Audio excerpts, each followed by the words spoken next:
Hi everyone, it's Helen from the Squiggly Careers podcast, and I'm here to tell you about this week's episode, which is about how to take a coaching approach. It is also episode 300 of the Squiggly Careers podcast, which means we have talked quite a lot to each other and to you. It also means we wanted to celebrate that milestone. So at the end of this very short video, I want to let you know about a new tool we've created, maybe the best one yet, that is free and useful. It is a summary of 100 pod sheets that we have pulled together. More coming up in a minute.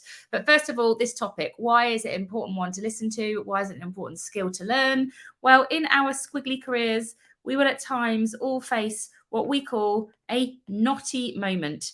These knotty moments can feel a bit tricky. There are times when we are not sure what to do or where to go or how we can grow. And in these knotty situations, what we need is a little bit of support. Somebody that can help us to get maybe unstuck, to unravel that knot that we are experiencing, and to help us to uncover a few new ideas, a few different ways forward with our development. And you can help somebody to do that. So knotty moments are inevitable, and you can be one of the most important people that supports somebody through that situation.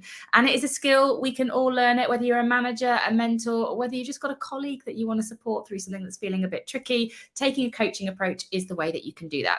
So we get very practical about the how on the episode. We cover 3 areas. The first is about managing the mindset. So when you're taking a coaching approach, it's really important that you know whether you are trying to coach a thinker or a doer, and in response to that, what you might want to do differently so you can get a bit more adaptable about your approach.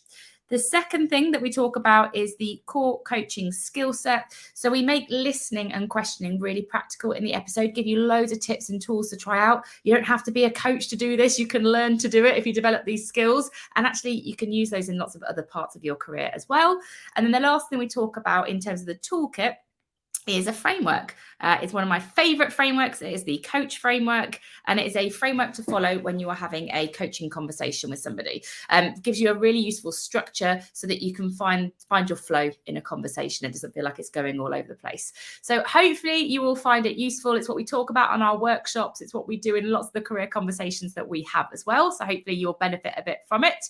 As ever, there is a summary of this particular episode so that you can get all of the details, all the tools we talk about. It's always on our website. I would recommend signing up for PodMail because that means you get it every week and you don't have to search for it, and you get other useful tools that we produce as well. And on the point of useful tools, we have produced a PDF of 100 squiggly career pod sheets. I'm hoping this might be one of the most useful free career development resources that you can get. Maybe that and our A to Z of squiggly careers. But if you want a practical tool for pretty much every situation in your squiggly career, this is it.